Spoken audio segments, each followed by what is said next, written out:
All right, welcome back to CrappieKast. I'm Shane Jones. John Farmer here.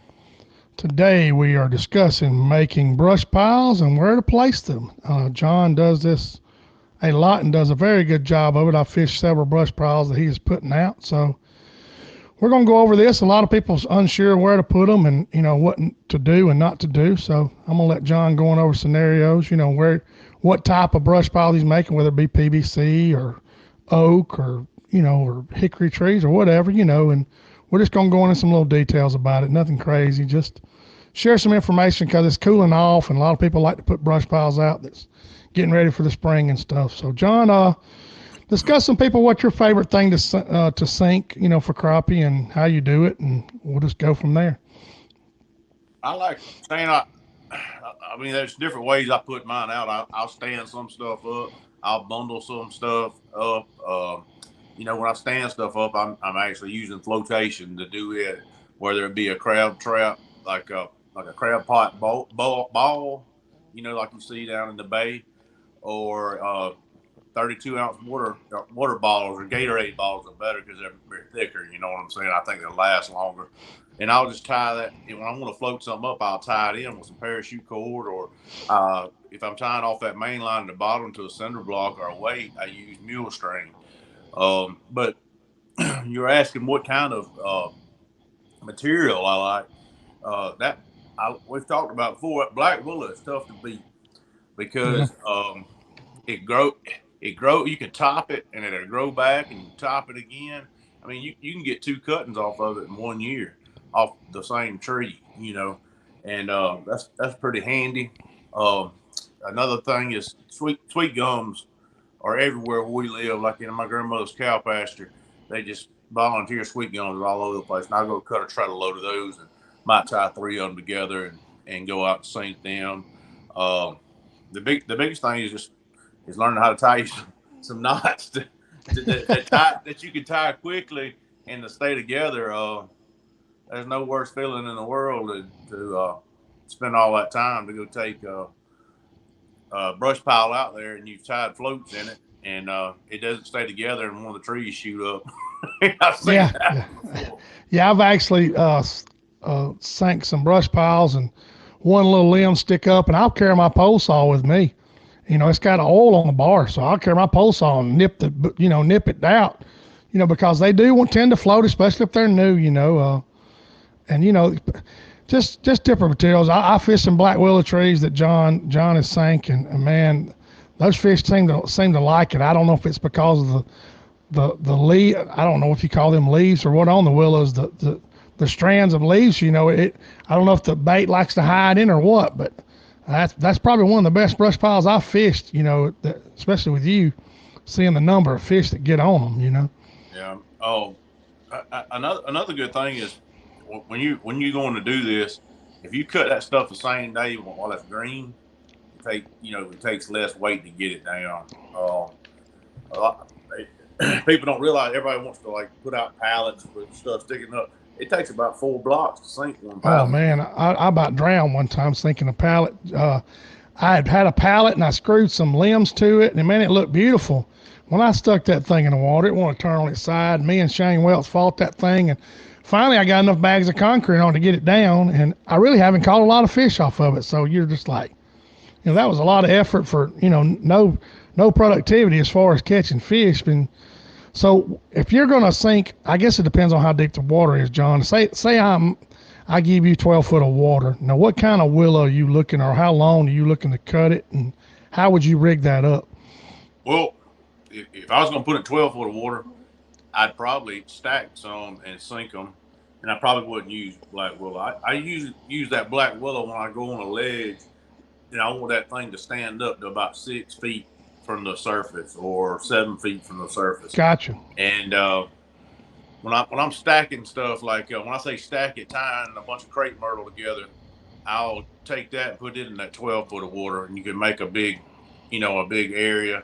And so, you can stack that black willow, but what it does when you stand that black willow up, the arms are spread out like this. When you lay it down, they want to lay down with the trunk. Right. So you got to know what you're working with as far as what type of tree. You can stack a bunch of it together and make a big structure like that one you and I fish, and just keep adding to it and make it good. But if you if you take that sweet gum and you tie three of them together and lay it on its side, those limbs are still gonna stay out. You know what I'm saying? From the trunk. Right.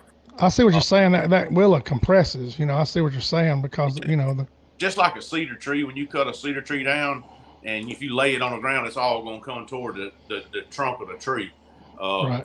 So that'd be one you'd probably want to stand up, and let those limbs kind of branch out. So you have got your float on the trunk, it'll stand up, and the and the limbs will flare out from it. Um, I mean, and if you're fishing real deep water, it takes a big tree, and you're gonna have to stand it up if you're putting brush out in real deep water. Right. How far you? Excuse me, interrupt you, John. But how far you? Like your bottom weight, how far are you tying? Are you tying it directly to the trunk, or how far are you doing that? As far as if you're gonna stand it up on the ledge, I want to control. I want everything to be controlled, so I'm gonna keep that block as close to the tree as I can. Okay. And that mule string I'm talking about is really good, because you got to think that block is wearing on whatever you've got it tied to all the time. And if you use some bull crap, some little cheap rope, it's not going to last you that long. When you put it out and you do this much work, you want it to last as long as you can. Exactly. Got you. So you're tying it to the trunk with some mule string or some good nylon stuff, like you said. And if let's say if this willow limb's 6, 7, 8 foot tall, something you can handle pretty easily. How much string are you tying you tying one Gatorade bottle, or a 32-ounce one, or 16 or 20? What are you tying to the top of this thing? If I'm taking 2 black willows together, I'll put 2 in each black willow, and then I'll send it down with one center block. And I'll flat top that willow. So when I got it laid out there on the ground, I'm taking my pruning shears, and I say flat top it. Every one of my limbs, when it's laid on its side, they're flat. Every one of my limbs is going to be flat, same length across the top. So that way, when I bring my jig across that thing, if I've got it standing up, I'm not worried about dodging a limb here, dodging a limb there. Yeah, it's flat. It's no peak to it or whatever. So that's a good tip. Like I said, I never really thought about that. So you're putting two Gatorade jugs and tying them together or whatever. And the good thing is they're not hard to handle. When the willow trees are not that heavy or nothing like that. So. Well, once you get it all tied together and you get your floats tied in there, all it is rolling that block off the side of it. And it's following that block. So, got you. So that's your perfect scenario: ledge, block, Gatorade bottles. That is your. Are you putting this in an area where you caught fish, John, or where you want fish to go? What is your scenario as far as, hey, I'm gonna take this willow I've got in the boat. I've got it rigged up, Gatorade balls. Where are you carrying this to? Close to where you caught fish, or? Absolutely. I'm gonna put it close to where I've caught fish. Also, here's another thing: put it close to a spawning area. Where they they might stage to run into spawn, where they might come out from spawning and stage again. That's helpful thing. I mean, if you got say there's a 20-foot hole that's close to a gap where they're gonna run up in a stump field. If it's not a whole lot of current there, put it there, like if you're on the lake. But that's another thing is, if you're fishing somewhere with heavy current, you want to put it on the backside of a point or somewhere so it won't blow out when you get heavy rain, a lot of water coming through there. And, get on the inside of a bend, something that you can get out of that current. Because, a good flow will blow a brush pile. Right. It catches a lot of, you don't want to put it on the upriver side of a point or something, or a drop off or a ledge or something, because you got to take all that scenario. You don't want to do all that work, guys, like John's saying, and then you get it in the right spot, you catch fish off of it, first big rain comes, boom, there goes your brush pile. You don't want to do that. But as far as ledges and stuff, are you looking like, say, hey man, I've caught fish spawning in this stump flat up here and all these brush piles, and I know there's a ledge right here. I found it on Navionics, or I've seen it on my side scan or my down scan, and this is where I'm going to put it. And, how far away from that stump flat are you going? As close as you possible, or, further away from it? How are you doing that? a lot of times I'll just look, like I'll see, like for instance, we got in a place, it's not really an oxbow, but where the channel has changed through the years, Mm-hmm. and it's still cut out, and there's 20 feet of water right out in front of the stump flat. Well, I'll litter that right there with stuff because there's going to be fish there year round. They can work in and out of that stump flat, and then it gives them somewhere to stop. Now, also when you were asking, like if you've got a personal stump, say, man, like I showed you one. I got one. I said I always catch good fish on this stump. Right. Right, we could shine 60 feet away and see one of my brush piles when we were Right. stump. Just put them in areas where you've caught fish, but also explore because it's never going. You will put them in places that you will swear that's going to be one of the best piles I ever put out. You go back and it never worth a crap. And I can't explain. I've made cane buckets and all kinds of stuff. Put them in places close, and then fish never acclimate to it. They never get on it, and you're just like, and you can't understand why, and you'll never know why. But I've literally picked them up and moved them, and fish get on them. They're going to go where they want to go, and if hopefully you can catch them, like John's saying, where they're wanting to go and where they're coming back from. Be in that route. So One of the best ones I got is one of the deeper holes on a lake, and it's a 30-foot hole. It comes up and it makes a shelf that right there out of the hole that's like 15 feet. I litter it with stuff all the time. I mean, I've got some stuff there that's old, and I'll just keep adding to it because there's all fish stay there all the time. right. So you're basically how long do you go, John? You go a year or two, or say, hey man, it's a due to put some more stuff in there to freshen it up, or what do you You do? you can start looking at it and seeing what's broken off and all that. So when I start seeing it, it's not as dense as it once was.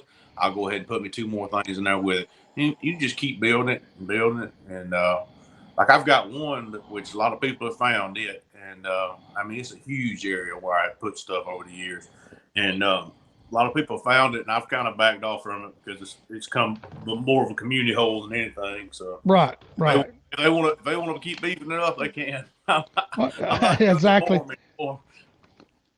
Right, because it does a lot of work. You're gonna find people's brush piles, and like John was saying several shows ago, hey, if you fish other people's brush piles, hey, put brush piles out too. That way, when somebody finds yours, you're generating more cover for these fish, and you're just part of the process of making crappie fishing better for everybody because people are gonna find it. I mean, they running these live scopes now and side scan, they're gonna find it. But like John said, several shows ago, I'm gonna find yours, you're gonna find mine. Let's keep putting them out and enjoy some crappie fishing because the more people get on the water, going to find them, and you learn how to fish them and stuff. And John's telling y'all that tip about chopping the top of them. I've never thought about that because you get some fish on that side of that peak, and you're like, about the time you get to the peak, your jig hangs up. So that's a real good tip.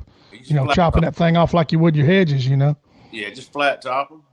I mean, but we talked. I spoke a little bit about this. When people start cutting their crepe myrtles, if you've got friends or anything, to say, "Oh, don't put them out by the road. I'll come get them." And Right. that's an easy thing. Crepe myrtles is because everybody cuts them every year. They'll cut the crepe myrtles back, and they last pretty good. I tell you another thing about putting out brush piles is be safe with it. It's really, really, really something you shouldn't do by yourself. Uh, Right. if you got a buddy you can trust, uh, take him with you because you can get caught up in the things you have tied into it. And you Oh send that yeah. block off the side, you might be there in a bind holding on when your buddy could come there with his pocket knife and, hell, I'd rather lose a block than John. I'll tell you that right now. Yeah, Uh, it could get wrapped around your leg or anything. You're 100% correct. I he, mean, it's hit you in the head. You don't never know what could happen. he put a knife on you. So because you don't ever know, or you might need to tie something like real quick. Because what happens when you get a bunch of them on the boat with you, it's tough getting around in the boat. You get some of them thrown off, and then you can get around. My oldest son, he's in college. He's a senior in college. Uh, he came home more often when he first started college, and he knew when he came home what we were doing was putting out brush piles. But now Yeah. he don't come home as often. But I can understand that. But Yeah, but we'd always do it together. We'd always both have a knife clipped to it somewhere in case you got to bind. Right. So we're talking about different stuff. You've sank some PVC too, because you were telling me and Big Daddy we were building those porcupines, and you were like, hey, I think you need to float them up, and never really thought about it. But it's just like the stumps that you find with a root ball still sticking up and the fish can get under it. Tell everybody why you would take those porcupines and float them with a Gatorade bottle also. Okay, so that porcupine, what happens a lot of times is that when we say porcupine, it's a round PVC ball, and you stick pieces of PVC in it. All right, so when you toss one out and put a weight on it, it's going to naturally sink down in the mud and set. Well, if you'll get you 6 feet of cord to your cinder block where you float and put you a float in that porcupine, or to float it up off the bottom, say 8 feet from the surface, 10 feet from the surface, you there's a place they can get under it. Then there's a place they can get in it, and they can get above it. And the good thing about one of those is you can cast through it and not get hung up too. But if you tie your float in there, there's a possibility of getting hung on it. But the ones I put out that I didn't float them up off the bottom are not near as good as the ones that I brought up off the bottom. Yeah, you're right, because even those cane buckets I put out, right where that cane starts, where that bucket, that height for that bucket, that's where those fish like a congregate, right where that thing. And I don't know if this, because there's more, it's an ambush point. I really don't know. But so you're taking that Gatorade bottle and the porcupine and just strapping it to one of the PVC. No, I actually tied into the ball part of it. Okay, you're tying in. Are you drilling another hole in the hub or whatever? Or you just? I'll take a slip knot. Okay. Where it goes, it'll be slipped where it can't get on those fingers, and then on the opposite side of where that bottle is, that's where I tie that block in, and it seems to be effective. Now I would put 2 bottles on porcupine. And gotcha, because we've got several porcupines we're gonna sink here in the future, and hey, I'm gonna try that. I'm gonna get like John's saying, 10, 12 foot of water. At porcupine's 3 or 4 foot tall. Yeah. And have it. I think that'll be great. It's gonna look kind of funny on the side scale. It's gonna look like a buoy floating up. But hey, but like John said, the more the shade, it creates shade, number one, and it creates more area for the fish to get in instead of in it.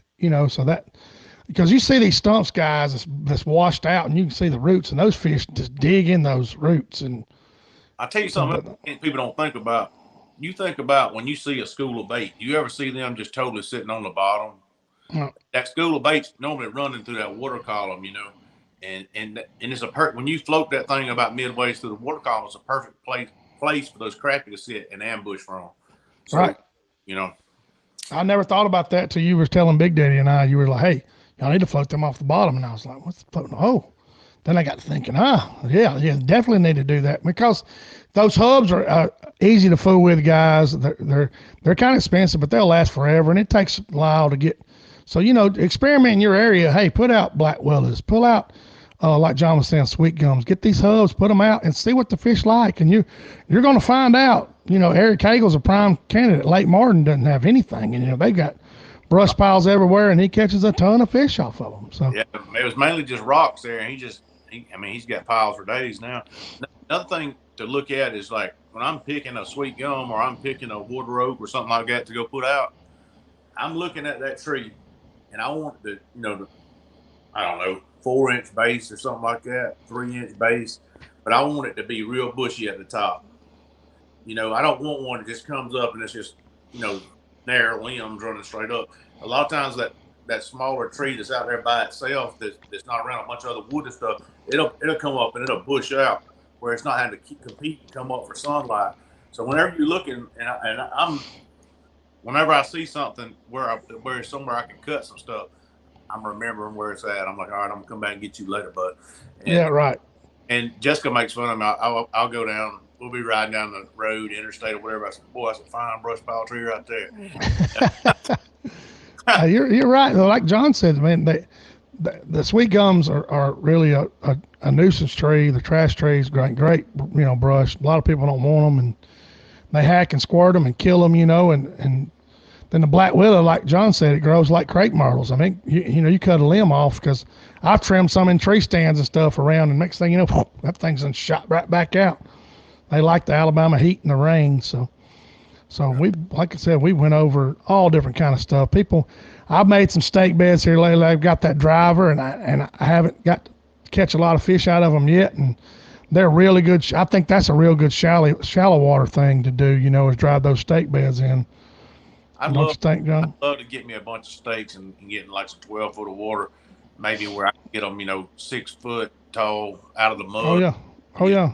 Get a bunch of them on a point that's like a 12 foot of water point, and just do them all the way around that point. I think it'd be a really success. Yeah, I've got a pile of them. Now, I was gonna wait till it cool off, and it's cooling off to go down there and get their oak off an old sawmill, and they're kind of hard to snatch out of there. But I talked to Miller. He said he's gonna bring his machine over and just grab me a handful and a scoop full, and throw them on the trailer, and we'll stack them at Big Daddy's. But I think then we'll be able to experiment. Like you said, John, find you an area like that and that driver, and hey, put them in the mud.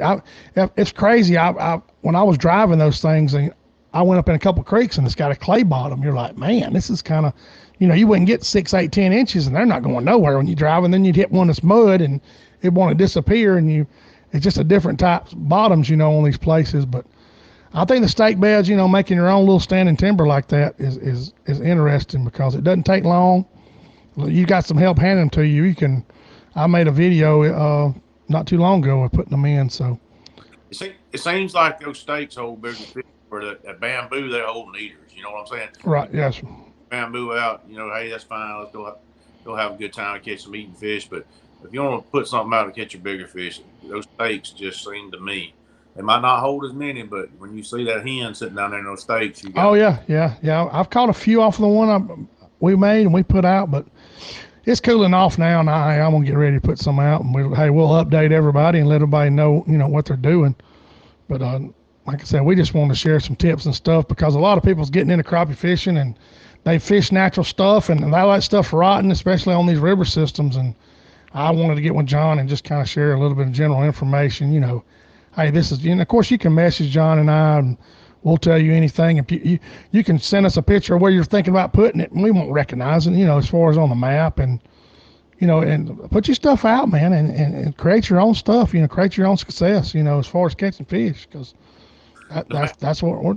And it, the mouth of any little pocket where it's going up into something, put it right there at the mouth of a great transition point. You put it at the mouth of something like a little slough or something, you automatically got 2 points right there. You just slide it right up in the mouth of it there, but I mean, everybody's gonna find it. But. Oh yeah, exactly. They got to find it, and it's crazy. I put out some stuff that's not 3 foot around, and it caught a ton of fish off of it. It's just in the right place, And now I need to refresh it up, and I'm gonna put some stakes in there now, because I where the area is, because I can spotlight my trolling motor, boom, boom, boom. I can drive them in the mud, and catch fish on them. So, Jane, those totes that we brought, the CrappieKast shirts up there. Yeah. I'm working on a way. Yeah. Put some of those out. I think it's gonna be interesting. I'll take a picture when I get one strung out. Yeah, John's got like the you see them in CVS guys that they're offset and they flap. They got flaps and they fold over, and they're made out of heavy plastic.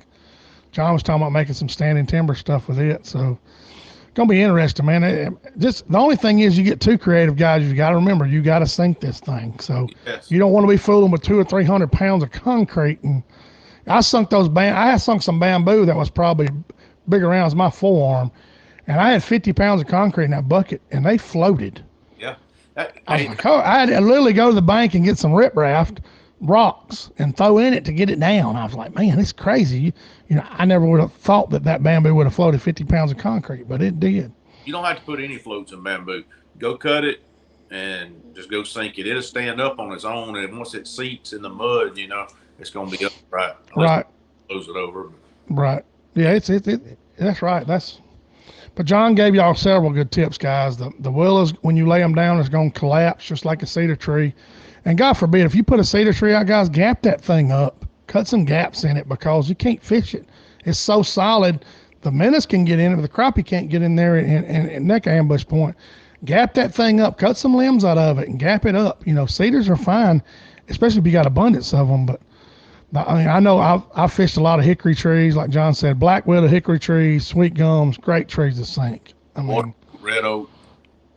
a lot of your oak trees, are excellent. But experiment, guys. You've caught fish in areas. Hey, and the bad thing about it, guys, and I've ran into this several times, and I'll make this point. If you got a place where you're catching fish, man, don't put too much stuff in the area because you will mess a good area up. I mean, I fished some guys' piers, and they had it just right, and then they kept adding more and more and more stuff, and then next thing you know, fishes ran out of there because there's no way for them to concentrate. You got 30 yards of brush piles, so you can put too much stuff in the area, don't you think, John?